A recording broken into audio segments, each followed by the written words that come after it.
కనికరం చొప్పున మమ్మల్ని జ్ఞాపకం చేసుకొని ఆయుష్నిచ్చి ఆరోగ్యం ఇచ్చి మీ యొక్క విలువైన మాటలు తండ్రి మేము ధ్యానం చేయకుండగా మీ యొక్క ఆత్మ సాయంతో ముందుకు నడిపించండి.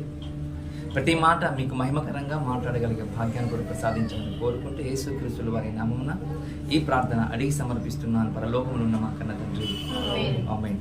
ఒక మంచి ప్రేమ దేవుని వల్ల దేవుని యొక్క వాక్యాన్ని ధ్యానం చేద్దాం. మొదటి దినమున ఒక విలువైన అంశాన్ని మనము ఆలోచన చేసాం ప్రేమ దేవుని వల్ల. ఏంటిది ఆ విలువైన అంశం అంటే మనకందరికీ తెలిసిన అధ్యాయమే మనకందరికీ తెలిసిన వచనమే ప్రేమ దేవుని వల్ల. నిర్గమకాండము 20వ అధ్యాయము 7వ వచనంలో మనము ధ్యానం చేయగలిగాము. అక్కడ నిర్గమకాండము 20వ అధ్యాయము 7వ వచనంలో నీ దేవుడైన యెహోవా నామమును వ్యర్థముగా ఉచ్చరించకూడదు మనం గుర్తు చేసుకున్నాం కదా ప్రేమ దేవుని వల్ల. మళ్ళీ అది మొదలుకొని వ్యర్థముగా ఉచ్చరిస్తే ఏమవుతుంది అనే దాని గురించి కొన్ని మాటలు మనము పరిశీలన చేశాం. వ్యర్థముగా ఉచ్చరించడం అన్నా, దూషించడం అన్నా, హేళన చేసినా, అవమానపరిచినా ఇవన్నీ దేవునికి అప్రతిష్ట పాలు తీసుకొచ్చే విధంగానే గుర్తు చేసుకోవాలి ప్రియమైన దేవుని వల్ల. అంటే మన అవమానపరిచినా, హేళన చేసినా, తగ్గించినా దేవుని నామానికి మనము అప్రతిష్ట పాలు చేసిన వారితో సమానం అంటే అవును, అప్రతిష్ట పాలు చేసిన వారితో సమానము మనం గుర్తు చేసుకున్నాం. వ్యర్థంగా ఉచ్చరించకూడదు అన్నాడు కదా నిర్గమకాండము 20వ అధ్యాయము 7వ వచనములో. అంటే అవును, వ్యర్థముగా ఉచ్చరించకూడదు. వ్యర్థముగా అంటే మనం చూసుకున్నాం, ప్రార్థన చేసిన వాళ్ళు దేవుడా అని అంటారు, ప్రార్థన చేయని వాళ్ళు కూడా దేవుడా అంటారు. చర్చికి వచ్చే వాళ్ళు దేవుడా అంటారు, చర్చికి రాని వాళ్ళు కూడా దేవుడా అని అంటారు. అది ఎంతవరకు వాస్తవం అంటే అది వాస్తవం కాదు. ఇది దేవుని వాక్యము విరుద్ధం అని గుర్తు చేసుకోవాలి. దేవుని మాటలకు తిరస్కరించిన వాళ్ళు కూడా దేవుడా అంటారు, దేవుని నామాన్ని ప్రేమించే వారు కూడా దేవుడా అంటారు అని గుర్తు చేసుకోవాలి ప్రేమ దేవుని వల్ల. రెండోది కూడా చేశాము, అబద్ధ ప్రమాణం చేయకూడదంట. చాలా మంది అబద్ధ ప్రమాణాలు ఈ ప్రపంచంలో చేస్తున్నారు, ఈ లోకంలో చేస్తున్న వాళ్ళు చాలా మంది కూడా ఉన్నారు. అబద్ధ ప్రమాణం దేవునితోడని, ఆకాశంతోడని, భూమితోడని కూడా అంటున్న ప్రజలు ఎందరో ఈ లోకంలో ఉన్నారు. అలాంటి జాబితాలలో మీరు కూడా చేరొద్దు అని దేవుడు మాట్లాడిన చూడండి ప్రేమ దేవుని వల్ల. దేవుడు ఏమని మాట్లాడి అబద్ధ ప్రమాణం చేయవద్దు, ఆకాశంతోడనవద్దు, భూమితోడనవద్దు, పిల్లలతోడనవద్దు, ఎందుకంటే అది నా నామానికి మీరు దూషించిన వారితో సమానం అని మనం గుర్తు చేసుకున్నాం. అలాగే మన పిల్లలు జాగ్రత్తగా మనం పెంచకపోతే కూడా దేవుని నామాన్ని దూషించిన వారితో సమానం అని కూడా మనం చూసాము. ఒక ఐగుప్తునికి, ఒక ఇశ్రాయేలుకి పుట్టిన గర్భఫలము ఏం చేశాడంటే, కుమారుడు ఏం చేశాడంటే యెహోవా నామమును దూషించే విధంగా ఆ సమాజంలో వచ్చి మాట్లాడాడట. మనం మాట్లాడంటే వెంటనే ఏం జరిగింది అని అంటే, మోషే గారు యెహోవా నామమును దూషించాడు కాబట్టి ఖచ్చితంగా తనను రాళ్ళు పెట్టి కొట్టి చంపేయాలన్నాడు చూడండి ప్రేమ దేవుని వల్ల. అంటే యెహోవా నామమును దూషిస్తే పాత నిబంధనలో ఏం కనబడుతుంది అంటే మరణ శిక్ష కనబడుతుంది. మనకన్నా ముందుగా మన కుమారుడు, మన కుమార్తె చనిపోతున్నారు అంటే దానికి కారణం ఎవరు అంటే తల్లిదండ్రులుగా మనం భావించాలని గుర్తు చేస్తున్నారు మన దేవుని వల్ల. కాబట్టి వద్దు, అలా చెయ్యొద్దని కూడా అంటున్నాడు దేవుడు. మరొక మాట కూడా మనం చూసాము, నా జీవిత కాలంలో 2 మనవులు నాకు అనుగ్రహించు దేవా అని కూడా మనం చూసాము. నన్ను బీదవాణి చేయకు, నన్ను ధనవంతుని చేయకు, నా కుటుంబాన్ని, నా జీవిత విధానాన్ని మధ్యంతర కుటుంబంగానే మీరు ఉంచండి, మధ్యతరగతిలోనే నన్ను ఉంచండి. ఒకవేళ తగ్గించారనుకోండి, ఒకవేళ ఎక్కించారనుకో నేను మర్చిపోతానేమో. మర్చిపోవడం కూడా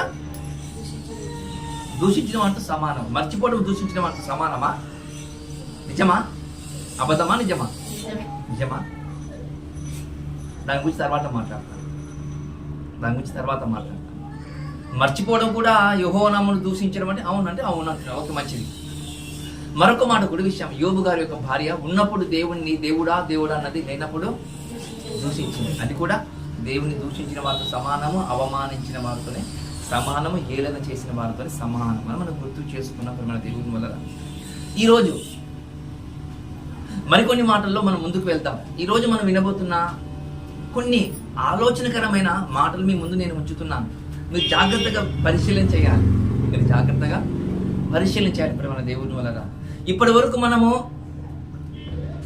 పేదవాడిగా అయితే దూషిస్తాము, ధనవంతుడైతే మనం మర్చిపోతాము, పిల్లలు పెంచకపోతే దూషించిన వారితో సమానము, ప్రమాణం చేసే తప్పు, వ్యర్థంగా ఉచ్చరిస్తే తప్పు అని మనం తెలుసుకున్నాం. ఇప్పుడు ఇంకొక విషయం మనం చూస్తున్నాం ప్రేమ దేవుని వలన, అనుమానించడము కూడా తప్పేంట. అనుమానించడం తప్ప?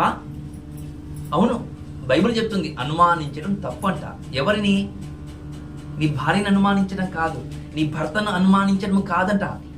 ఎవరిని అనుమానించినట్లంటే బైబిల్ చెప్తుంది దేవుణ్ణి అనుమానించడము కూడా తప్పే. నిజంగా దేవుని అనుమానిస్తామా మనం? ఏం సార్ మీరు అలాగంటారు, దేవుని మేమెందుకు అనుమానిస్తాం సార్ అని మనం అనుకుంటాం, కానీ అనుమానిస్తాం. ఎలా అనుమానిస్తామో కొన్ని ఎగ్జాంపుల్ మీకు చెప్తాను. అవమానించిన వారు మన పితరులు ఉన్నారంటే ప్రేమ దేవుని వలన. ఎవరున్నారు? మన పితరులు. మన పితరులు అంటే మన తాతలు, ఇంకా బాగా చెప్పాలంటే వారి గర్భవాసం నుండి వచ్చిన మనం అందరం గుర్తు చేసుకోవాలి. ఒక్కసారి కీర్తనల గ్రంథము 78వ అధ్యాయము 19-20 వచనాలు ధ్యానం చేద్దాం ప్రేమ దేవుని వల్ల. చూద్దాం. కీర్తనలు 78వ కీర్తన ఒక మాట మనకు కనబడుతుంది. 19-20 వచనాలు మనం జాగ్రత్తగా చూసుకుందాం ప్రేమ దేవుని వల్ల. ఈ అరణ్యములో దేవుడు భోజనం సిద్ధపరచగలడా? వారు దేవుని విరుద్ధముగా మాట్లాడిరి. చూడండి, ఈ అరణ్యములో భోజనము దేవుడు సిద్ధపరచగలడా అనుచు వారు దేవునికి విరుద్ధంగా మాట్లాడిరి. ఈ బండలో నుండి నీరు మనం తెప్పించగలడా అని దేవుని అనుమానించే విధంగా. అవమానం వేరు, అనుమానించడం వేరు. ఇప్పుడు ఇక్కడ ఏం చేస్తున్నారండి? ఇక్కడ మనకు వాళ్ళు అవమానపరిచేగా కనబడుతున్నారా, అనుమానించే విధంగా కనబడుతున్నారంటే ప్రేమ దేవుని వల్ల అనుమానించే విధంగా కనబడుతున్నారు. చూడండి ఇశ్రాయేలు ప్రజలు. అంటే ఈ అరణ్యములో మాకు ఆహారం దొరుకుతుందా, మాంసం దొరుకుతుందా ఈ అరణ్యంలో మాకు అని ఇశ్రాయేలు ప్రజలు దేవుడైన యెహోవాను గురించి వాళ్ళు అనుమానిస్తున్నారు. ఎవరిని అనుమానిస్తున్నారు? దేవుని అనుమానిస్తున్నారు ప్రేమ దేవుని వల్ల. ఎవరిని? దేవుని అనుమానిస్తున్నారట అని గుర్తు చేసుకోండి. మరొక విషయం కూడా మీకు నేను చెప్పాలి. ఇశ్రాయేలు ప్రజలు ఇంకేమంటున్నారంటే బండులో నుండి మాకు నీళ్లు తీసుకొని రాగలడా అని కూడా అనుమానిస్తున్నారంట. చూడండి, అది అనుమానించడము కూడా దేవుని దూషించిన వారితో సమానం అంటే అవును, సమానము. మనం కూడా ఒక్కొక్కసారి దేవుడు మన సంఘానికి నూతన ఆత్మలు నడిపిస్తాడా అని మనం యారు నడిపిస్తాం? మనం ఎక్కడికి పోము కదా, మనం ఎక్కడికి పోము, ప్రార్థన చేస్తామా? నిజమా? మీ ఆలోచన మీరు, మీ హృదయం మీకు వేరు. కానీ ఇక్కడ చెప్పి వాక్యం చెప్తున్న దైవ సేవకుడు ఉంటారు చూడండి, ఆ దైవ సేవకుడు దేవుడితో పోరాడతాడట, మా సంఘానికి నూతన ఆత్మలను నడిపించండి అని. ఎప్పుడైతే వారం రోజులు మీటింగు, ఒక వారం రోజులు మనం ఉన్నప్పుడు ప్రార్థన చేసాం అందరం కదా, మీటింగ్ బాగా జరగాలి, వాతావరణం బాగా జరగాలి, అనేకులు దేవుని వాక్యం వినాలని ప్రార్థన చేశాం. అన్నట్లుగా దేవుడు జరిగించారు ప్రేమ దేవుని. ఎప్పుడు రాని సమాజము, దేవుని సమాజం వచ్చింది దేవుని పాదాల దగ్గరికి కదా. అలాగే ఈ రోజు కూడా ఒక సహోదరుడు మన మధ్యలో ఉన్నాడంటే దానికి కారణం ఎవరంటే దేవుడు. మనము అనుమానిస్తాము, ఎవరు వస్తారబ్బా అని మనం అనుమానిస్తాం. దేవుడు పంపిస్తాడు ప్రేమ దేవుని వల్ల. దేవుడు పంపిస్తాడని మీరు గుర్తు చేసుకోవాలి. ఇక్కడ ఇశ్రాయేలు ప్రజలు అలా చేయటం లేదంట. ఎన్నో అద్భుతాలు చూశారు, 10 అద్భుతాలు చూశారు. అయినా కూడా ఈ అరణ్యంలో మాకు ఆహారము, మాంసము, నీళ్లు దొరుకుతాయా అని అనుమానించారంటే ప్రేమ దేవుని వల్ల. అనుమానించే విధంగా మాట్లాడారట, దూషించారట, దేవుణ్ణి అవమానపరిచారట, హేళన చేశారంట వాళ్ళు. చూడండి, మరొక మాట కూడా మీకు నేను చెప్పాలని అనుకుంటున్నాను. ఇంకొక సమాజం ఉంటుంది ప్రేమ దేవుని వల్ల. కొంతమంది ఉంటారు, ఏ విధంగా ఉంటారంటే ఈ విధంగా మాట్లాడతారు. దేవుడు పక్షపాతిరా. దేవుడు ఎవరంట? పక్షపాతిరా. దేవుడు పక్షపాతిరా. మన పక్షపాతం దేవునికి ఉంది కాబట్టి ఒకరికి ధనవంతుని గాను, ఒకరికి బీదవాణి గాను పుట్టించారు దేవుడు అని మాట్లాడేవారు ఉన్నారని చూడండి ప్రేమ దేవుని వలన. అలా మాట్లాడడం కూడా తప్పే. అలా మాట్లాడడం కూడా తప్పే అంటుంది బైబుల్. ఈ ప్రపంచం ఏమనుకుంటుంది? నిజమే, ఇది దేవుడు చేసిన తప్పు, నేరము నాది కాదు, ఆకలిది అన్నట్లుగా, నేరము నాది కాదు దేవునిది అన్నట్లుగా ఈరోజు మాట్లాడే సమాజము కూడా ఉంది. బైబిల్ చెప్తుంది అలా కాదు అంటుంది బైబిల్ ప్రేమ దేవుని వల్ల. ఒకసారి ఈ మాట మీకు చూపిస్తాను. యెషయా గ్రంథము 45వ అధ్యాయము 9వ వచనం. యెషయా గ్రంథము 45వ అధ్యాయము 9వ వచనంలో ఒక మాట మీకు చదివి వినిపించాలని ఆశపడుతున్నాను. చూడండి, మట్టి కుండ పెంకులో ఒక పెంకును ఊడి తాను సృజించిన వారితో వాదించు వానికి శ్రమ. జిగటమన్ను దాన్ని రూపించిన వారితో నువ్వు ఏమి చేయుచున్నావని అడుగుట, వీనికి చేతులు లేవని నీవు చేసినది నీతో అని చెప్పదగునా? అంటే మీకు అర్థం కాదని చదువుతున్నాను మీకు నేను. ఇక్కడ ఏమంటుందంటే, ఒక మట్టి పాత్ర వెళ్ళి ఏంటి, ఓ కుమ్మరివాడా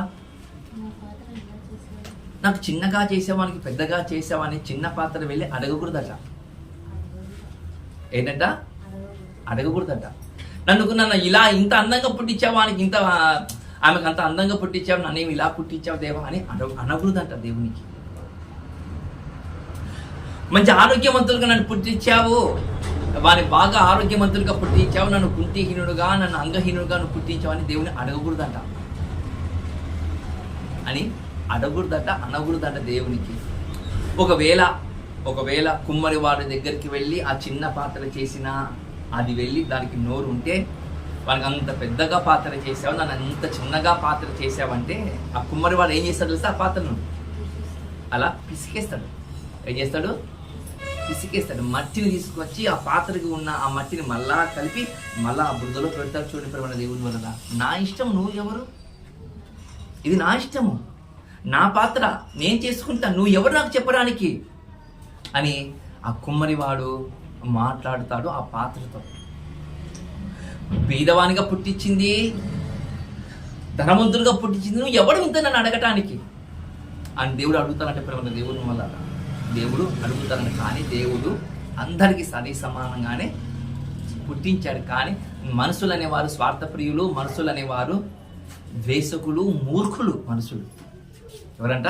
మూర్ఖులు. అలాంటి మూర్ఖులైన మనుషులు ఒకరు ఇలా అంటారంట, ఒకరు అలా అంటారంట. వానికి ధనవంతుని చేశావు, నన్ను బీదవారికి పుట్టించాను, నువ్వు ఏం దేవుడు అయ్యా అని అనకూడదంటే ప్రేమ దేవుని వల్ల. అలా అంటే దేవుడు మట్టి పాత్రను మరలా మట్టిలోనే కలిపేస్తాడట. కానీ ఒక సంఘటన జరిగింది ప్రేమ దేవుని వల్ల. ఒక తల్లి ఏం చేసిందంటే తెలుసా? తల్లిదండ్రుల మీద కోర్టులో కేసేసిందంట. ఏం చేసిందంట? తల్లిదండ్రుల మీద కోర్టులో కేసేసిందంట ప్రేమ దేవుని వల్ల. ఏమని కేసు వేసి ఉంటే చెప్పండి ఒకసారి. ఏమని కేసేసింటారు? ఆ కొడుకు కావచ్చు, కూతురు కావచ్చు, ఏమని కేసేసింటారు తల్లిదండ్రులు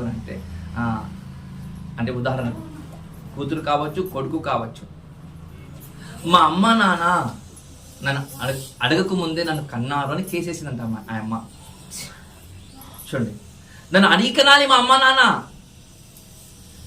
నన్ను అడిగి కనాలి అని ఆమె కోర్టు వేసిందంట, కేసేసిందంట ప్రేమ దేవుని వల్ల. అలాంటి వాళ్ళకి ఏమంటారు చెప్పండి? ఎర్రగడ్డ తీసుకోపోవాలి. అలాంటి వాళ్ళు ఎర్రగడ్డకు తీసుకొని వెళ్ళి ట్రీట్మెంట్ చేయాలి. అప్పుడు వాళ్ళకి బుద్ధి వస్తుంది. ఎవరైనా అడిగంటారా? కానీ నన్ను అడగలేక కన్నారు కాబట్టి వాళ్ళ మీద నేను కేసేస్తున్నాను, కేసేసిందంట ఒక ఆమె. మనం కూడా ఒక్కొక్క మాట, ఇలాంటి మాటలు మనకు వినపడుతుంటాయి కుటుంబాలలో. మనం చెప్పిన మాట వినకపోతుంటే మన పిల్లలు ఏమంటుందంటే, మనం చెప్పిన మాట వినకపోతుంటే మన పిల్లలు కోపపడుతుంటాం. వాళ్ళు చెప్పిన మాట మనం వినకపోతుంటే, నన్ను ఎందుకన్నావు, నన్ను ఎందుకు పుట్టించుకున్నావు నువ్వు అని అంటారు. చూడండి ప్రేమ దేవుని వల్ల. అలాగా నువ్వు నీ కొడుకో నీ కూతురో అంటుంది అంటే నీ కుటుంబము, నీ పిల్లలకు సరైన మార్గములో నువ్వు భక్తి జీవితాన్ని నేర్పియలేదని గుర్తు చేసుకోవాలి. నువ్వు భక్తి జీవితాన్ని నేర్పిలేదని గుర్తు చేసుకోవాలి ప్రేమ దేవుని వల్ల. ఏ కొడుకైనా సరే నన్ను ఎందుకు పుట్టించావు నన్ను ఏ కుమారుడైనా అంటాడా? అనకూడదు. ఏ తల్లి అయినా సరే నన్ను ఎందుకు పుట్టించావు అని తల్లి దగ్గరికి వెళ్ళి కూతురు అనాలనా? అనకూడదు. అలా అంటే దేవుని నామాన్ని దూషించిన వారితో సమానం అని గుర్తు చేసుకోవాలి ప్రేమ దేవుని వల్ల. గుర్తు చేసుకోవాలి. చూడండి, మనం మొదటిది విన్నాం, వ్యర్థముగా ఉచ్చరించకూడదు, అబద్ధ సాక్ష్యం చేయకూడదు, చెప్పకూడదు, పిల్లలను దేవుని యందు భయభక్తులుగా పెంచాలి. మూడవది. నాలుగోది కూడా చూసాం, ఉన్నప్పుడు ఒకప్పుడు లేనప్పుడు ఒకలాగా జీవించకూడదు, అది కూడా చూసాం ప్రేమ దేవుని వల్ల. ఐదోది కూడా చూసాం, నన్ను ధనవంతులు చేయదు, బీదవాన్ని చేయదు, నాకు మధ్యతరగతి కుటుంబంగా నన్ను ఉంచు దేవా, ఎందుకంటే నేను దూషించే వారిగా నిలబడతానేమో అని కూడా మనము చూసాం. ఆరోది కూడా చూసాం, మనము దేవుని అనుమానించకూడదట. దేవుని ఎవరు ఏం చేయకూడదంట? అనుమానించకూడదంట. 7ది కూడా చూసాము. ఒక మట్టి పాత్ర వెళ్ళి కుమ్మరి వాని దగ్గర నన్ను ఎందుకు నువ్వు నన్ను అలా చేసావు అని మట్టి పాత్ర వెళ్ళి కుమ్మరి వానితో అనకూడదంట. నన్ను ఎందుకు పుట్టించావు అమ్మా నాన్న అని పిల్లలు అనకూడదట. ప్రేమ దేవుని వల్ల అలా అన్న కూడా దేవుని నామాన్ని దూషించిన వారితో సమానము, దేవుని నామాన్ని అవమానపరిచిన వారితో సమానము, దేవుని నామాన్ని అప్రతిష్ట పాలు చేసిన వారితోనే సమానము. ఎగ్జాంపుల్ మీకు అర్థం కావాలని ఒక చిన్న ఎగ్జాంపుల్ చెప్తాను. కొంతమంది ఉంటారు, వీరు ఎవరు కొడుకురా, ఈ అమ్మ ఎవరి కుమార్తెరా, ఎవరి కూతురురా అంటారు. ఇంత భయంకరంగా మాట్లాడుతుందిరా వీళ్ళ అమ్మ నాన్న ఇలాగ పెంచారా ఈ అమ్మను, వీళ్ళ కొడుకుని అంటారు. చూడండి, అలా అన్నప్పుడు ఏం కనబడుతుందంటే, నీవు మాట్లాడే మాటకు, నీ కొడుకు మాట్లాడే మాటకు, నీ కూతురు మాట్లాడే మాటకు దేవుడు ఏం చెప్తున్నారు తెలుసా? నీ నుంచి నీ తల్లిదండ్రులకు చెడ్డ పేరు తీసుకొని వస్తున్నాము అని అర్థం చేసుకోవాలి కదా. మీ నాన్న మంచోడ్రా, నువ్వేమి ఇలా అయ్యావంటే మీ తండ్రికి ఉన్న పేరు, నువ్వు ప్రతిష్టలు, నువ్వు చెడుగొట్టిన వాటితో సమానంగా ఉంటావని గుర్తు చేసుకొని ప్రేమ దేవుని వల్ల కదా. ఇది ఇప్పుడు మరొక విషయం కూడా మనం వెళ్దాం. 8వ విషయంలో కూడా మనం వెళ్దాం. అహం అంటే పదవి వస్తే అహం వస్తుందంట ప్రేమ దేవుని వల్ల. గర్వం వస్తుందంట. ఏదన్నా ఒక అధికారం వచ్చిందనుకో గర్వం పెరుగుతుందంట ప్రేమ దేవుని వల్ల. గర్వం పెరుగుతుందంట. చూడండి, అలా పెరిగేవారు కొంతమంది ఉన్నారంట ప్రేమ దేవుని వల్ల. బైబిల్లో సన్హెరీబు అనే ఒక రాజు ఒక మంచి పదవిలో, రాజ్యం అనే ఒక పదవిలో రాజుగా ఉన్నవాడు. ఆ సన్హెరీబు ఏం చేశాడు తెలుసా? పదవి వచ్చిన తర్వాత అనేకమైన దేశాలకు యుద్ధం చేస్తూ వెళ్ళిపోతున్నాడంట సన్హెరీబు. ఆ సన్హెరీబు గారు యుద్ధం చేసుకుంటూ వెళ్ళిపోతున్న సమయంలో అనేక దేశాలలో ఉన్న రాజ్యాలను సొంతం చేసుకున్నారంట. అలా సొంతం చేసుకున్న తర్వాత వారి దేవుళ్ళ గురించి హేళనగా మాట్లాడుకుంటూ వస్తున్నారంట. అందరి దేవుళ్ళగా అనుకున్నారు ఈ యెహోవా. ఈ ఇశ్రాయేలు ప్రజలకు ఉన్న దేవుడు యెహోవా దేవుడు, అందరి దేవుళ్ళకనే అనుకున్నారు. ఇశ్రాయేలు ప్రజల దగ్గర కూడా యుద్ధం చేయడానికి వచ్చాడట. వచ్చి ఏమనుకుంటున్నారు? ఈ దేవుడు, ఈ రాజ్యము, ఈ దేవత ఏ దేవత అయినా సరే నా చేతుల నుండి ఎవరికైనా విడిపించగలదా? ఆ హిజ్కియా చెప్పేది తప్పు. హిజ్కియా మాట మీరు వినొద్దండి. హిజ్కియా యెహోవా నమ్ముకున్నారని మీరు అనుకుంటున్నారు. యెహోవా నామం ద్వారా మహిమపరచాలనుకుంటే కాదు. అనేకమైన దేవుళ్ళను, దేవతలను నా చేతులను ఎవరు విడిపించలేదు అనే విధంగా ఈ సన్హెరీబు అనే వ్యక్తి దేవుని దూషించే విధంగా మాట్లాడాలంటే చూడండి ప్రేమ దేవుని వల్ల. ఒక్కొక్క రాజ్యం పెరుగుతుంటే అహం పెరుగుతుంది. ఒక్కొక్క రాజ్యం పెరుగుతుంటే అహం పెరుగుతుంది. ఒక్కొక్క రాజ్యం వస్తూ ఉంటే దేవుని దూషించే విధంగా కనబడుతుంది. మనం కూడా అలాగనే మాట్లాడితేమేమో, మనుషులు ఉన్నప్పుడు ఒకలాగా, మనుషులు లేనప్పుడు ఒక విధంగా మనం మాట్లాడితేమేమో. చూడండి, మనుషులు ఉన్నప్పుడు ఒకలాగా, మనుషులు లేనప్పుడు ఒకలాగా మాట్లాడతాం. అలా మాట్లాడడం కూడా దేవుని నామాన్ని దూషించిన వారితో సమానమని గుర్తు చేసుకోండి ప్రేమ దేవుని వల్ల. నీకేదైనా ధైర్యం ఉంటే నువ్వేం చేయాలి సార్? ఎదుటి వాని దగ్గర నిలదీసి అడిగి మాట్లాడితే అప్పుడు తెలుస్తుంది ఏది నిజము ఏది అబద్ధం అని. చెప్పుడు మాటలు విన్న వారి గురించి మనం విన్నాం. చెప్పుడు మాటలు వినుకుంటూ నువ్వు పోతున్నావు అనుకో, అన్నారు హిజ్కియా మార్దుకు యెహోవాని నమ్ముకున్నారట, మీరు అతను ఆ దేవుని నమ్ముకోద్దండి, ఆయన చెప్పుడు మాటలు వింటున్నారు తప్పది అని అన్నారంట. కానీ ప్రేమ దేవుడు అన్నప్పుడు ఒక్క రాత్రిలో తారుమారు చేసేస్తారు సన్హెరీబు. యుద్ధం చేయకుండానే అలాగా వెళ్ళగొట్టేశారు ప్రేమ దేవుడి ముందు. యుద్ధం చేయకుండానే హిజ్కియా జనసంఖ్యను తారుమారు చేసి పంపించేశాడు. చూడండి, హతమార్చేశాడు. దేవుడు చేసింది యుద్ధం ప్రేమ దేవుని వల్ల. చూడండి, ఇది 8 కూడా మనం విన్నాం. ఇది ఎక్కడ ఉంటుందని మనకంటే 2వ రాజుల గ్రంథము 19వ అధ్యాయంలో 21, 23, 24 వచనాలు కనబడుతుంది. అలాగే 2వ దినవృత్తాంత గ్రంథంలో 32వ అధ్యాయంలో కూడా కనబడుతుంది ప్రేమ దేవుని వల్ల. నేను చెప్పిన సారాంశం మీకు చెప్పిన కూడా ఇది అర్థం కాదు. ఎందుకంటే యెరూషలేము గురించి కన్యక దూషించిరి అంటారు సన్హెరీబు. కన్యక దూషించడం అంటే అది మీకు తెలియదు కాబట్టి మీకు మొత్తం ఉపద్ఘాతం మీకు ముందు ఆ వచనం యొక్క సారాంశం ముందు నేను ఉంచాను ప్రేమ దేవుని వల్ల. మరొక విషయం కూడా మీకు చెప్పాలని ఆశపడుతున్నాను. దావీదు గారు కదా, దావీదు గారు తన జీవితంలో ఎన్ని తప్పులు చేశాడు? ఏం తప్పు చేశాడు? బర్షబా గారి విషయంలో తప్పు చేశాడు, మనకు అందరికి తెలుసు.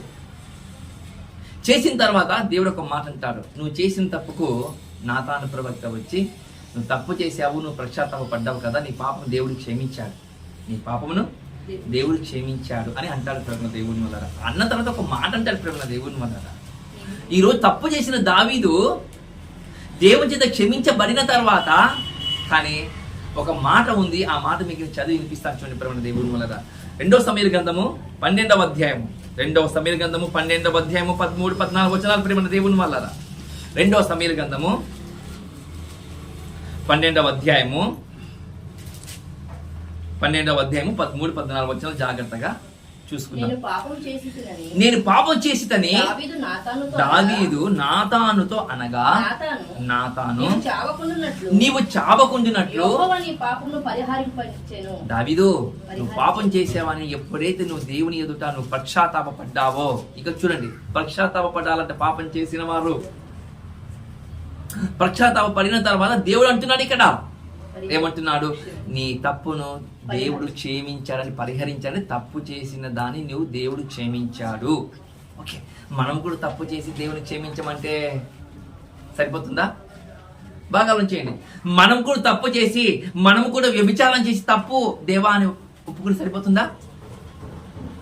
సరిపోదా? మరి దావీదు చేశాడు కదా, దావీదు పశ్చాత్తాపడ్డాడు కదండి. ఇక్కడ దావీదు పశ్చాత్తాపడ్డాడు, దేవుడు క్షమించాడు. నిజమే, దేవుడు క్షమించాడు. అక్కడ అలాగనే రాయబడింది, నీ తప్పును నేను పరిహారించాను అంటాడు. కానీ కింద ఒక మాట ఉంటుంది చూడండి, అయితే నువ్వు చేసిన తప్పు వలన యెహోవాను దూషించుటకు శత్రువులకు నువ్వు అప్పగించావో. చూడండి, నువ్వు చేసిన తప్పు ఉంది కదా, ఏ తప్పు అయితే దేవుడు క్షమించాడో ఆ తప్పును గురించి దేవుడు మాట్లాడుతూ, తప్పు చేసావు, నేను క్షమించాను, సంతోషం. కానీ నువ్వు చేసిన తప్పు మాత్రం శత్రువునికి ఏం దొరికింది తెలుసా? బలం దొరికింది. ఏం దొరికిందట? బలం దొరికింది వానికి, నీ శత్రువుకు. నీ శత్రువుకు బలం దొరికినప్పుడు, కానీ ఏమవుతుంది తెలుసా? నువ్వు శత్రువుకి బలం దొరికితే శత్రువు ఏం చేస్తారు చెప్పు? నీ మీద లేనిపోని మాటలు మాట్లాడి మానసికంగా నేను కృంగ చేస్తాడు కదా, నేను బలహీనపరుస్తాడా లేదా? అవును ప్రేమ దేవుని కదా, బలహీనపరుస్తారు. శత్రువుకు ఏం దొరుకుతుందంట? మనం చేసిన తప్పు వారు ఎత్తి చూపెట్టకుండా ఉండాలంటే మనం ఎలా బతకాలో మీరు ఆలోచన చేసుకోండి. ఈరోజు చాలా మంది, నేను కొన్ని ప్రాంతాలకు సువార్త చెప్పడానికి వెళ్తుంటే ప్రాంతాలు ఒకప్పుడు గౌరవించే కుటుంబాలు ఇప్పుడు గౌరవించలేకపోతున్నాయి. నాకు అర్థం కాలేకపోతుంది, ఎందుకు గౌరవించలేకపోతుందని అనుకుంటే కొన్ని వాస్తవాలు తెలిసాయి మన దేవుని వల్ల. కొన్ని వాస్తవాలు తెలిసినప్పుడు నా మైండ్ బ్లాక్ అయిపోయింది. దేవునికి మహిమ కలుగును గాక అన్నాను. ఏమని చెప్పగలుగుతాను చెప్పండి? ఏమని మాట్లాడతాను చెప్పండి? మీ సంఘానికి వస్తారు అని ఎత్తి చూపిస్తుంటే, నా సంఘస్థుల గురించి, నా పిల్లల గురించి వారు ఎత్తి మాట్లాడుతుంటే నేను ఏం చెప్పాలి చెప్పండి? మౌనమే దాల్చవలసి వచ్చింది. చూడండి, మౌనమే దాల్చవలసి వచ్చింది ప్రేమ దేవుడు. అలాంటి వాస్తవాలు నాకు కనిపించాయి, వినిపించాయి ప్రేమ దేవుడు. కనిపించాయి, వాస్తవాలు ఉన్నాయి. కానీ దేవుడే చూసుకుంటారు, వరకు దేవుడే చూసుకుంటారు. కానీ మరికొంతమంది ఈ విధంగా మాట్లాడతారు. శత్రువులు ఏ విధంగా మాట్లాడుతున్నారు తెలుసా?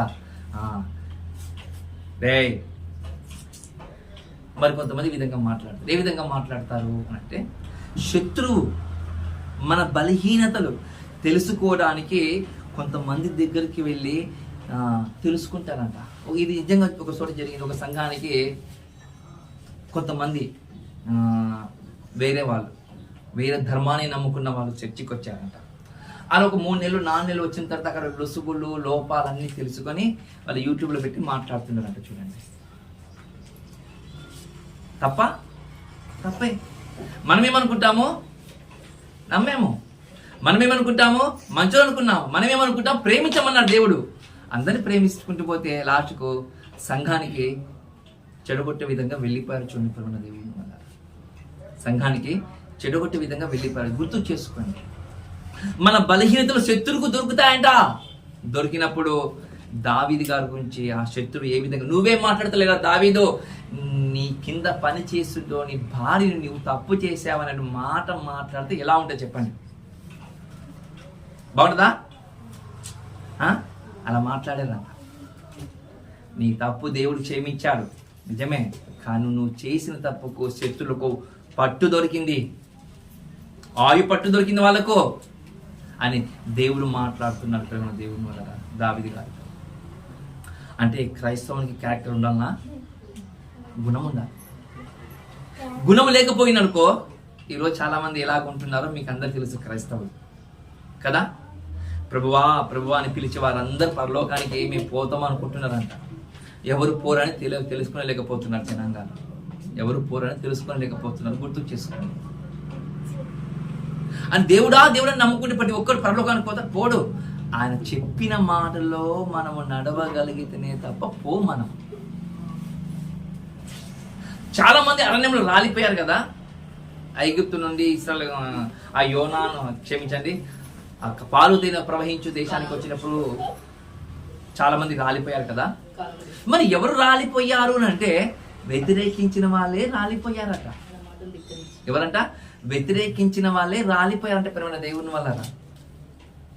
చూడండి, వ్యతిరేకించిన వారు రాలిపోతారా? అవును, రాలిపోతారు. దేవుడు కళ్ళాలు చూసి, ఎన్నో అద్భుతములు చూసి, ఆశ్చర్యకారములు చూసి దేవుని తిరస్కరిస్తే ఎలా ఉంటుంది? అలా తిరస్కరించిన జనాంగం ఉందంటే ప్రేమ దేవుని వల్ల. ఇశ్రాయేలు ప్రజలు ఒక మాట ఉంటుంది యెషయా గ్రంథంలో 65వ అధ్యాయము 7వ వచనంలో ఒక మాట కనబడుతుంది ప్రేమ దేవుని వల్ల. ఆ మాట మీకు చదివి వినిపిస్తాను చూడండి. యెషయా గ్రంథము 65వ అధ్యాయము 7వ వచనంలో చూడండి ఏం చేస్తున్నారు వాళ్ళు ఇశ్రాయేలు ప్రజలు. నిశ్చయంగా మీ దోషములను బట్టియో, మీ పితరుల దోషములను బట్టియో, మీ పితరుల దోషములను బట్టియో అనగా పర్వతముల మీద ఈ జనులు ధూపం వేసి దానిని బట్టి కొండల మీద నన్ను దూషించి దానిని బట్టి మొట్టమొదట వారి ఒడిలో వారిని ప్రతీకారము కొలిచి పోయుదును. ఏమంటుందో తెలుసా? మీ పితరులు ద్వేషించారు, మీరు ద్వేషించారు, మీ పితరులు అందరు ద్వేషించుకుంటూ వచ్చారంటే ఏం ద్వేషించారయ్యా అంటే కొండ ప్రాంతాలకు వెళ్ళంట. ఎత్తైన పర్వతాలు ఉంటాయా? ఎత్తైన కొండలు ఉంటాయా? నిజంగా ఉంటాయి కొండలు ఉంటాయా? ఆ కొండల కాడికి వెళ్ళి వీళ్ళు ధూపం వేసేవారంట. ఎవరు ఇస్తారు ప్రజలు? పూజలు చేసేవారంట. ఎత్తైన కొండల దగ్గరికి వెళ్ళి పూజలు చేసేవారంట. ఎవరు? ఈ ఇశ్రాయేలు ప్రజలు పూజలు చేస్తూ, వరే మిమ్మల్ని విడిపించింది నేను, మిమ్మల్ని రక్షించింది నేను, మీరేందుకు మరి కొండ ప్రాంతాల దగ్గరికి వెళ్ళి, పచ్చని ప్రాంతాల దగ్గరికి వెళ్ళి మీరు బలు అర్పిస్తున్నారు, యాటలు కోస్తున్నారు, ధూపం వేస్తున్నారు కదా అని ఇశ్రాయేలు ప్రజలకు దేవుడు అన్నారంటే మన దేవుని వలన. మీరు చేసింది తప్పు కదా, మీరు చేసింది తప్పు కదా, నీ చెప్పిందని మీరు చేసిందేమి? మీ పితరులు అందరూ అలా చేసుకుంటూ పోతున్నారు, మీరు కూడా ఇలా చేసుకుంటూ వెళ్ళిపోతే ఎలా అన్నారంట. దీనికి అర్థం ఏం చేసుకోవాలంటే, నిజ దేవుని ఎరిగి నిజ దేవుని యొక్క గుణలక్షణాలు మనలో రాకపోయినా కూడా దేవుని దూషించిన వారితో సమానము ప్రేమైన దేవుని వలన. బాగా గుర్తుపెట్టుకోండి, నిజ దేవుడు యేసుక్రీస్తుల వారని మనం నమ్ముకుంటే, మమ్మల్ని రక్షించిన వాడు యేసుక్రీస్తుల వారిని మనం నమ్ముకుంటే, ఆ యేసుక్రీస్తుల వారి యొక్క అడుగు జాడల్లో నడవలేకపోవడం కూడా దేవుణ్ణి దూషించిన వారితోనే సమానము అని గుర్తుపెట్టుకోండి. నిజంగా దూషించిన వాడు, అవును, వాళ్ళు ఏం చేశారు? దేవుడు చెప్పినట్లు నడవలేకపోయారు. నడవలేకపోయిన ప్రతి ఒక్కరికి దేవుడు ఏమని అన్నాడు? మీరు నన్ను దూషిస్తున్నారే అన్నాడు ప్రేమ దేవుని వల్ల. ఇప్పుడు అదే యేసుక్రీస్తు వారు ఏమన్నారు? పేతురు రాసిన పత్రికలో 2వ అధ్యాయంలో ఒక మాట కనబడుతుంది. మీకు మాదిరికరంగా ఉంచిపోయాను. ఎవరు? ప్రభువైన యేసుక్రీస్తుల వారు. తన యొక్క అడుగుజాడలు నడవమని చెప్తున్నాడు దేవుడు. అడుగుజాడలు నడవకపోతే దూషించిన వాటితో సమానమా? దూషించిన వాటితో సమానం. అడుగుజాడలో నడవకపోతే ద్వేషించిన వారితో సమానమా? ద్వేషించిన వారితో సమానం. అడుగు జాడలో మనం ముందు కొనసాగకపోతే ఆయన పేరు ప్రతిష్టలు మనము తగ్గించేవారమా? అవునా కాదా? గుర్తు చేసుకోండి ప్రేమ దేవుని వల్ల. మనము ఆ దేవుడైన యెహోవా నామముకు మనము అవమానపరిచిన వారితోనే సమానం అని గుర్తు చేసుకోండి ప్రేమ దేవుని వల్ల. అంటే దేవుని యొక్క మార్గములో మనం నడవకపోయినా కూడా అవమానపరిచిన వారితో సమానం అంటే సమానమే. చూడండి ప్రేమ దేవుని వల్ల. మరికొంతమంది ఉంటారంట, మరికొంతమంది కూడా ఇలా ఉంటారంట. ఇప్పటి వరకు నేను మీకు ఈరోజు నేను చెప్పానంటే ఒక 5 చెప్పాను ప్రియమైన దేవుని వల్ల. ఏం చెప్పాను? 5 చెప్పాను. ఏంటిది మీకు చెప్పానంటే మరొకసారి మీరు గుర్తు చేసుకుని చెప్పండి. ఈరోజు ఏం చెప్పాను మీకు నేను? దేవుణ్ణి అనుమానించకూడదట. దేవుని అనుమానించకూడదంట. అరణ్యములో మాకు ఆహారం పెట్టుదురా అని ఈరోజు మనం విన్నాం, మొదటిది. తర్వాత ఒక కుమ్మరివాడు పాత్రను చేసి ఆ పాత్ర వెళ్ళి కుమ్మరోని దగ్గరికి వెళ్ళి కుమ్మరివాని దగ్గరికి వెళ్ళి వారికి అంత పెద్దగా చేసావు, అంత మంచిగా రూపాన్ని ఇచ్చావు కదా, నన్ను ఇంత చిన్నగా చేసావని అనకూడదట. అలా అనకూడదట. అలా అంటే దూషించిన వారితో సమానము అని గుర్తు చేసుకోవాలి. ఇది రెండవది. మూడవది కూడా మనం చూసాము, పదవి, అహము, గర్వం వస్తుందంట. గర్వం వస్తుందా? వస్తుంది. ఎలా వస్తుంది అంటే మనము ఇంతకుముందు అదే కొన్ని సంవత్సరాల కిందట వాక్యం చెప్పడానికి మనం బాగా నేర్చుకున్నాం. మనకి ఏమొస్తుంది? అప్పుడు గర్వం వస్తుంది. ఆయన బాగా చెప్పలేదు వాక్యం, నేనే బాగా చెప్పాను. గర్వం వస్తుందండి ఇప్పుడు మన దేవుని. అలా గర్వపడే వాళ్ళందరూ ఏమయ్యారో మన కళ్ళారా మనం చూస్తున్నాం ఈ రోజు కూడా. చూడండి, గర్వపడలేక దేవుని నామాన్ని మహిమపరచాలని అనుకుంటున్న వారి మాత్రం ఈ రోజు నిలబడి దేవుని పరిచయం చేస్తున్నారో గుర్తు చేసుకోవాలి. అన్న వాళ్ళందరూ ఏం చేస్తున్నారో, ఎలాంటి క్రియలు జరుగుతున్నాయో చుట్టుపక్కల ప్రాంతాల్లో చూస్తే మనకు కనబడుతుంది ఇప్పుడు మన దేవుని వల్ల. కానీ బైబుల్ చెప్తుంది పదవి వస్తే ఒకలాగా, పదవి రాకపోతే ఒకలాగా ఉండకూడదురా అంటుంది బైబుల్. పదవి ఉంది యేసుక్రీస్తుల వారికి, మహోన్నతుడు, తండ్రి కుడిపార్శ్వమున కూర్చున్నవాడు కదా. ఏం చేశాడు? పాదసేవ చేశాడు. తగ్గించుకున్నాడు, హెచ్చించుకున్నాడా? హెచ్చింపబడిన వాడు తగ్గించుకున్నాడు. ఇప్పుడు నువ్వు హెచ్చింపబడ్డావు అనుకో, నువ్వేం చేయాలి? ఇప్పుడు తగ్గింపబడాలి, పాదసేవ చేయాలంటాడు బైబుల్. చూడండి ఇప్పుడు మన దేవుని వల్ల అలా కూడా చేయడం తప్పు అంటున్నాడు. అది మూడవది. నాలుగవది క్యారెక్టర్, గుణాన్ని కాపాడుకోవాలంట. మన సాక్ష్యం కాపాడుకోవాలంట. మనం ఏం చేయాలంట? మన సాక్ష్యము కాపాడుకోవాలంట. మన సాక్ష్యం బాగాలేకపోతే ఎవరైనా దేవుని నమ్ముకుంటారా? నమ్ముకుంటే మన సాక్ష్యం బాగాలేకపోతే నమ్ముకోరు. వీళ్ళ ఆయన దేవుని నమ్ముకుని ఎలా మాట్లాడుతుంది, ఆయన దేవుని నమ్ముకుని ఎలా మాట్లాడుతున్నాడు. చూడండి, అలా మాట్లాడకూడదు. అలా మన సాక్ష్యం మనం కాపాడుకోకపోతే మనం దేవుని నామాన్ని దూషించిన వారితో సమానమని గుర్తు చేసుకొని ప్రేమ దేవుని వల్ల. అది నాలుగవది. ఐదవది కూడా మనం విన్నాం. ఎవరు ఐదవది అంటే ఇశ్రాయేలు ప్రజలు ఎన్నిసార్లు చెప్పినా వారు వింటలేదంట. వద్దు, విగ్రహాల జోలికి వెళ్ళొద్దండి, తప్పు, నేను నడిపించింది నేను, కన్నింది నేను మిమ్మల్ని ఆయన దేవుడు చెప్తున్నా కూడా కావాలని పరిగెత్తుకుని పోయేవారంట. ఒక ఊరికి వెళ్ళారనుకోండి, ఆ ఊరిలో ఉన్న గుణాలన్నీ వీరికి వచ్చేయమంట. చూడండి ఇశ్రాయేలు ప్రజలు. అర్థమవుతుందా? ఒక ప్రాంతానికి వెళ్ళారనుకోండి, ఆ ప్రాంతానికి వెళ్ళిన కొన్ని రోజులకే వారి దేవుళ్ళను, వారి ఆలోచనలను, వారి ప్రవర్తన విధానాన్ని వీరు నేర్చుకునేవారంట. వద్దు అని దేవుడు చెప్తుంటే వారు అవే నేర్చుకునేవారంట. చూడండి మన దేవుని వల్ల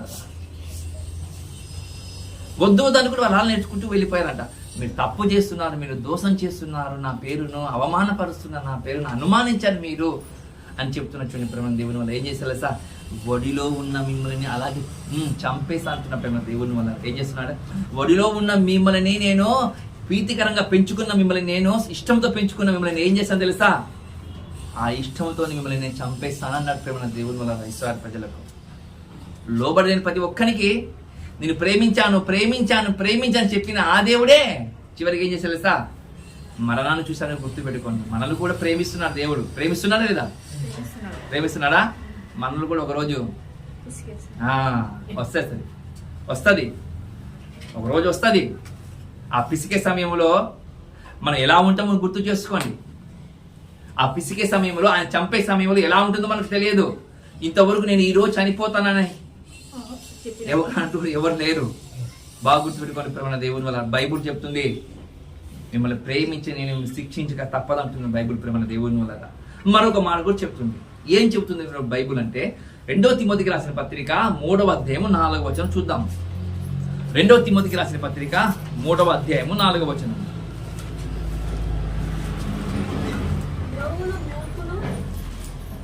ద్రోహులు, మూర్ఖులు, గర్వాంధులు దేవుని కంటే సుఖానుభావమును ఎక్కువగా ప్రేమించుదురు. చూడండి, ఎవరంట? ద్రోవులంట, మూర్ఖులంట, గర్వాంధులంట, దేవుని కంటే సుఖానుభవం ఎక్కువగా ప్రేమించేవారట. దేవుని కంటే ఎక్కువగా సుఖాన్ని అనుభవించేవారు కూడా ఉన్నారంట ఈరోజు క్రైస్తవులు. ఉన్నారా? లేరా? సుఖాన్ని ఎక్కువగా కోరుకునే వాళ్ళు, కడుపు నిండగా తినాలి, కంటి నిద్రపోవాలనుకుంటున్న వాళ్ళు ఎవరు? వాళ్ళు సుఖాన్ని కోరుకుంటలేరా? లేరు. దేవుని నమ్ముకున్న వాళ్ళు రాడే మరి కనిపించారు వాళ్ళు. దేవుని సన్నిధిలో కనిపిస్తారా వాళ్ళు? కడుపు నిండకు తిని కంటి నిద్రపోతున్న వాళ్ళు దేవుని సన్నిధానంలో కనపడతారని అడుగుతున్నాను నేను. కనపడకుందుకే దేవుడు చెప్తున్నారు, ఒరే నాకన్నా ఎక్కువగా మీరు సుఖాన్ని కోరుకుంటున్నారండి, నాకు సుఖం ఉందా ఈ లోకానికి వచ్చినప్పుడు అని దేవుడు అంటున్నట్టు చూడండి. దేవుని వల్లరా నాకు సుఖం ఉందా ఈ లోకానికి వచ్చినప్పుడు? యేసు ప్రభువుల వారికి సుఖం ఉందా ప్రేమ దేవుని వల్లరా? తండ్రి అయిన దేవునికి సుఖం ఉందా? పరిశుద్ధాత్మకి సుఖం ఉందా? ఎవరికి లేదు, ముగ్గురికి లేదు. కానీ మనకు సుఖం ఉంది. చూడండి, మనకు సుఖం. దేవుడు అంటున్నాడు, గర్వాంధులను, ఇంకా ద్రోహులను, మూర్ఖులను, గర్వాంధులను దేవుని కంటే సుఖముగా అనుభవించు, ఎక్కువగా ప్రేమించువారు, దేవుని దూషించువారు. చూడండి, గర్వాంధులు అంటే గర్వాంధులు, గర్వం వచ్చింది కాబట్టి చర్చికి రారు గర్వాంధులు. ఇంకొక మాట ఏమంటున్నారు? మూర్ఖులు, దేవుని మాటకు తిరస్కరిస్తున్నారు కాబట్టి మూర్ఖులు వాళ్ళు. ద్రోవులు అంటున్నారు, దేవుని మాటకు అన్యాయంగా లోబడలేకపోతున్న వాళ్ళు ఎవరయ్యా అంటే ద్రోవులు. లోబడే వారిని ద్రోవులు అన్నారు ప్రేమ దేవుని వల్లరా. లోబడిన వారే ద్రోవులు అంటారు. తప్పు చేసిన వారిని తప్పు చేసేవారు అంటారు. తప్పు చేయని వారిని మరి ఏ తప్పు చేయలేదురా అంటారు. దోషి అంటారు, నిర్దోషి అంటారు. నిర్దోషి అంటే ఎవరన్నా తెలుసా? ఏ తప్పు చేయని వారికి నిర్దోషి అంటారు. దోషి అంటే ఎవరన్నా తెలుసా? తప్పు చేసే వారిని దోషి అంటారు ప్రేమ దేవుని వల్లరా. బైబిల్ చెప్తుంది, ఏమని చెప్తుందంటే నాకన్నా సుఖముగా అనుభవించే వారు ఉన్నారంట. చూడండి, ఎగ్జాంపుల్, మనం మీటింగ్ పెట్టాం, చాలా మందికి మనం పిలిచాం కదా. చాలా మందికి మనం పిలిచినప్పుడు ఎవరు రాలేదు సరిగా. ఎవరంట వాళ్ళు? దేవుని కంటే సుఖాన్ని పోవాలనా, వినాలినా అని ఒక ఆలోచన వస్తుంది. వాళ్ళందరూ ఎవరంట? దేవుని కంటే సుఖానుభావం కోరుకునే వాళ్ళంట. అలా కోరుకుంటే దేవుడు వాళ్ళందరూ ఏమంటుంటే మీరు నన్ను ద్వేషిస్తున్నారు, దూషిస్తున్నారు అంటారు. చూడండి, కొంతమంది చర్చి కూడా వస్తారు, వచ్చి కట్టు ఫ్యాన్ కింద కూర్చొని వాక్యం వింటారు అనుకుంటుంటారా? వాక్యం వినరు, చల్లగా నిద్రపోతూ ఉంటారు. ఎందుకు వచ్చినట్లు? సుఖం ఎక్కువైంది వానికి. చర్చికి వచ్చిన ప్రతి ఒక్కరు కురుపు పాటలు తీస్తున్నారంటే చర్చికి వస్తున్నట్టే సుఖం ఎక్కువైంది నీకు. అందుకే భయం ఉంటే రారు. చూడండి, బైబిల్ చెప్తుంది ప్రేమ దేవుని వల్ల ద్రోహులు, మూర్ఖులు, గర్వాంధులు దేవుని కంటే సుఖముగా అనుభవించువారు ఎక్కువగా ఉన్నారు కాబట్టి వారందరూ నన్ను దూషించువారు. వారి పైకి భక్తి వేషం ధరించుకున్నవారట. ఏంటంట? పైకి భక్తి గల వారై ఉండి దేవుని శక్తిని ఆశ్రయించువారై. దేవుని శక్తి అంటే శిక్ష అని గుర్తుపెట్టుకోండి. వీళ్ళందరికీ దేవుని శక్తిని ఆశ్రయించే వారికి ఉంటారంటే ఆశ్రయిస్తారు. దేవుని శక్తి అంటే శిక్షలో వీళ్ళందరూ వస్తారని గుర్తు చేసుకోవాలి. చూడండి, బైబిల్ చెప్తుంది ఇలా చేసినా కూడా దేవుని పేరును దూషించిన వారితో సమానము, దేవుని అనుమానించిన వారితో సమానము అని గుర్తు చేస్తుంది మన దేవుని వారి బైబిల్.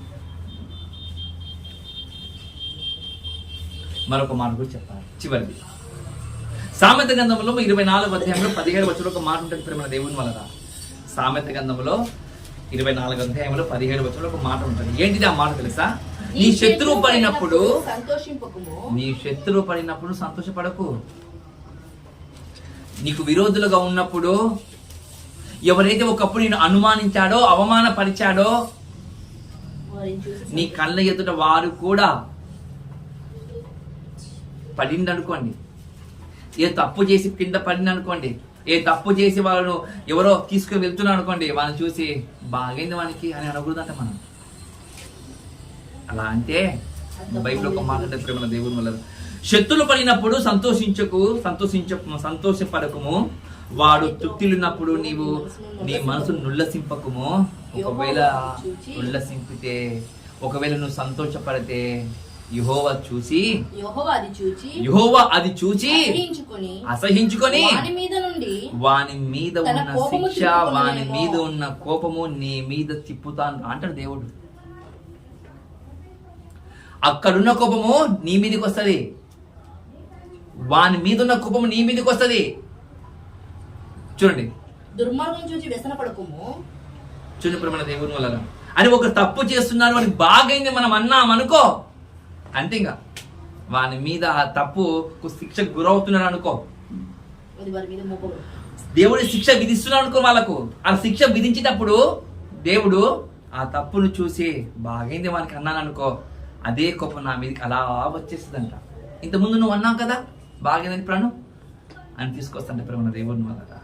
అంటే అలా చేసినా కూడా నీవు శత్రువును పడినప్పుడు నువ్వు సంతోషపడ్డావనుకో, నువ్వు దేవుని నామాన్ని దూషించిన వారితో సమానం, దేవుని నామాన్ని అవమానపరిచిన వారితో సమానము, ఆయన కీర్తి ప్రతిష్టలు తగ్గించిన వారితో సమానం అని బైబిల్ చెప్తుంది ప్రేమ దేవుని వల్ల. ఇలా అంటే చాలా మంది ఈరోజు క్రైస్తవులు చాలా మంది ఉన్నారు ప్రేమ దేవుని వల్ల. చూడండి, మనకు గుంపు కూడా ఉందంట. ఎవరు అంటే మత్తయి గారు రాసిన సువార్త 25వ అధ్యాయంలో గుంపు ఉంటుంది ప్రేమ దేవుని వల్ల. మత్తయి గారు రాసిన సువార్త 5వ అధ్యాయంలో గుంపు ఉంటుంది. ఎవరు వాళ్ళు అంటే ఎవరంట? పరిసయ్యులు. వాళ్ళు ఎలాంటి వారు తెలుసా? మేడి పండు, వాళ్ళ గురించి ఒక మంచి మాట చెప్తుంది. మేడి పండు చూడు మేలమై ఉండు, పొట్ట విప్పి చూడు పురుగులు ఉండు. పరిచయులకు అన్ని ఎప్పుడు తప్పు పట్టాలని ఉంటుందంట. వానికి పరిచయుల యొక్క లక్షణమేదంట. పరిచయుల యొక్క లక్షణమేదంట తప్పు పట్టాలి, తప్పు పట్టాలి, తప్పు పట్టాలి. ఎప్పుడు అదే గుణం అంటే, అదే ఆలోచన అంటే, అదే లక్షణం అంట వాళ్ళది. ఎవడు వాడంటే పరిచయుడు. ఇప్పుడు పరిచయులు లేదులే, కానీ ఆ గుణం మాత్రము చాలే. చూడండి, ఆ లక్షణాలు మాత్రము ఈరోజు క్రైస్తవులు చాలా మంది చూడండి మన దేవుని వల్ల. వాళ్ళు లేరు కానీ వాళ్ళ లక్షణాలు మాత్రం ఉన్నాయి. బైబిల్ చెప్తుంది, ఒరే పరిచయులు లాంటి లక్షణాలు ఒకవేళ మీరు ఉంటే దేవుని దూషించిన వారితోనే సమానం అని చెప్తుంది ప్రేమ దేవుని వల్ల. చెప్తుందా? ఈజీ చెప్తుంది. అందుకే బైబిల్ ఒక మాట అన్నది. ఏమన్నదంటే బైబిల్లో మత్తయి గారు రాసిన సువార్తలో ఒక మాట కనబడుతుంది. నీ కంట్లో దూలం పెట్టుకొని అని చెప్పొద్దు అంటారు దేవుడు.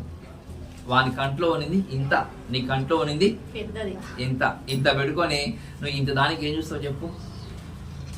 నీవే ఇన్ని ఉన్నాయి, ఎదురు ఇంత ఇంత ఏం చెప్పగలుగుతావు? ముందు నువ్వు తీసుకున్నారు దేవుడు. మన తప్పులే ఇన్ని ఉన్నాయి, నువ్వు తప్పు చేశావు అంటే ఎవడో తెలుసా? దేవుని దూషించిన వాడు సమానం అని చెప్తుంది బైబిల్. అందుకంటే పరిశాస్త్రుల నీతి కంటేనో పరిచయుల నీతి కంటే అధికంగా ఉండాలంట. వాళ్ళు చెప్తారు కానీ చెయ్యరు. వాళ్ళక ఎవరు పాటించారంట. ఖచ్చితంగా రాత్రి దేవుని వాక్యం చదవాలి, ఖచ్చితంగా చదువుతారంట వాళ్ళు. పరిచయులు దేవునికి మందిరానికి రావాలి, ఖచ్చితంగా వస్తారంట దేవుని మందిరానికి. వాళ్ళు వస్తారు. వాళ్ళు సిద్ధపడి దినాన్ని చేస్తారంట, విశ్రాంతి దినం కూడా చేస్తారంట పరిచయులు.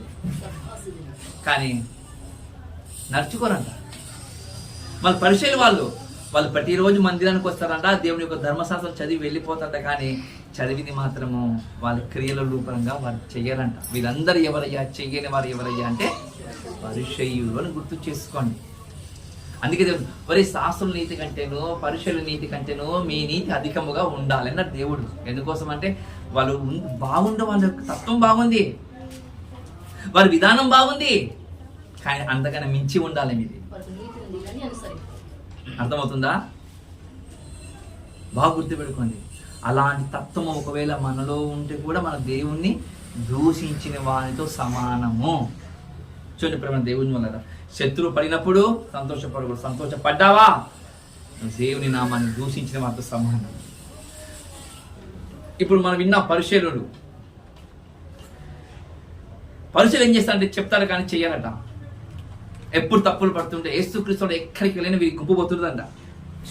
తప్పు పట్టాలి, ఏం మాట్లాడతాడు, ఏం చేస్తాడు, తప్పు పట్టాలి అనుకుంటున్నాడట. ఆ తత్వం ఉందనుకో, దేవుని దూషించిన వాటితో సమానమే అంటాడు దేవుడు.